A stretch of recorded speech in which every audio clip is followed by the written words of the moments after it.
परमेश्वर के जीवित वचन यूहन्ना रचित सुसमाचार 7वां अध्याय। इन बातों के बाद यीशु गलील में फिरता रहा, क्योंकि यहूदी उसे मार डालने का यत्न कर रहे थे। इसलिए वह यहूदिया में फिरना न चाहता था। यहूदियों का झोपड़ियों का पर्व निकट था, इसलिए उसके भाइयों ने उससे कहा, से यहूदिया को जा कि जो काम तू करता है उन्हें तेरे चेले वहाँ भी देखे, क्योंकि ऐसा कोई न होगा जो प्रसिद्ध होना चाहे और छिप कर काम करे।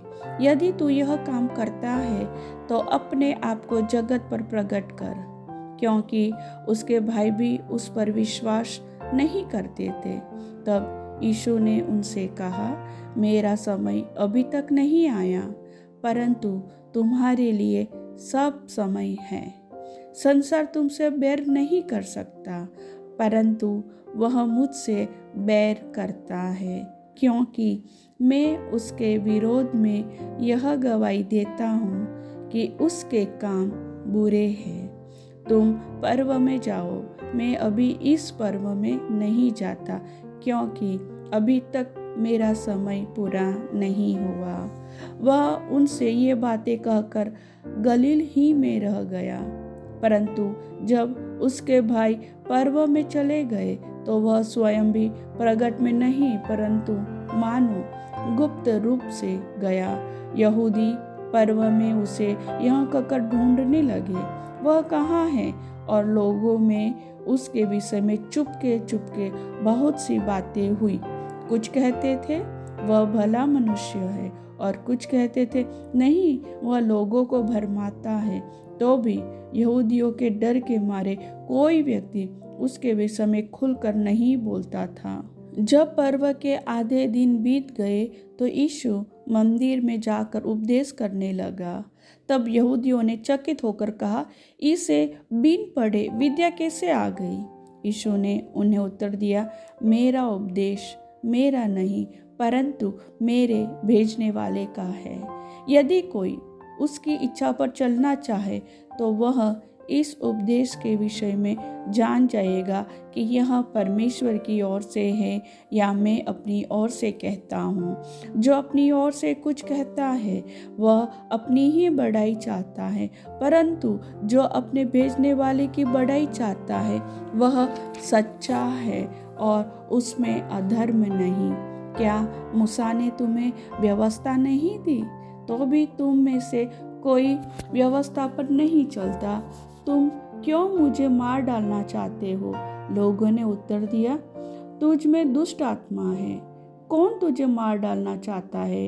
यीशु ने उनको उत्तर दिया, मैंने एक काम किया और तुम सब आश्चर्य करते हो। इसी कारण मूसा ने तुम्हें खतने की आज्ञा दी है। यह नहीं कि वह मूसा की ओर से है, परंतु बाप दादों से चली आई है। और तुम शब्द के दिन मनुष्य का खतना करते हो। शब्द के दिन मनुष्य का खतना किया जाता है ताकि मूसा की व्यवस्था की आज्ञा टल न जाए।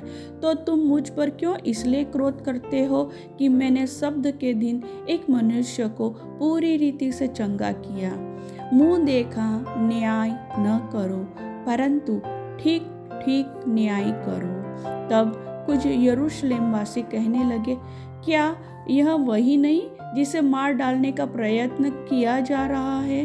परंतु देखो, वह तो खुल्लम खुल्ला बातें करता है और कोई उससे कुछ नहीं कहता है। क्या सरदारों ने सच सच जान लिया है कि यही मसीह है?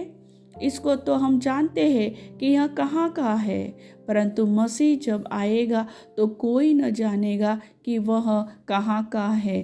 तब यीशु ने मंदिर में उपदेश देते हुए पुकार के कहा, तुम मुझे जानते हो, यह भी जानते हो कि मैं कहाँ का हूँ। मैं तो आपसे नहीं आया, परंतु मेरा भेजने वाला सच्चा है, उसको तुम नहीं जानते। मैं उसे जानता हूँ, क्योंकि मैं उसकी ओर से हूँ और उसी ने मुझे भेजा है। इस पर उन्होंने उसे पकड़ना चाहा, तो भी किसी ने उस पर हाथ न डाला, क्योंकि उसका समय अब तक न आया था। फिर भी भीड़ में से बहुत से लोगों ने उस पर विश्वास किया और कहने लगे, ये जब आएगा तो क्या इससे अधिक आश्चर्य कर्म दिखाएगा जो इसने दिखाए। फरीसियों ने लोगों को उसके विषय में ये बातें चुपके चुपके करते सुना और प्रधान याजकों और फरीसियों ने उसे पकड़ने को सिपाही भेजे। इस पर यीशु ने कहा, मैं थोड़ी देर तक और तुम्हारे साथ हूँ, तब अपने भेजने वाले के पास चला जाऊंगा।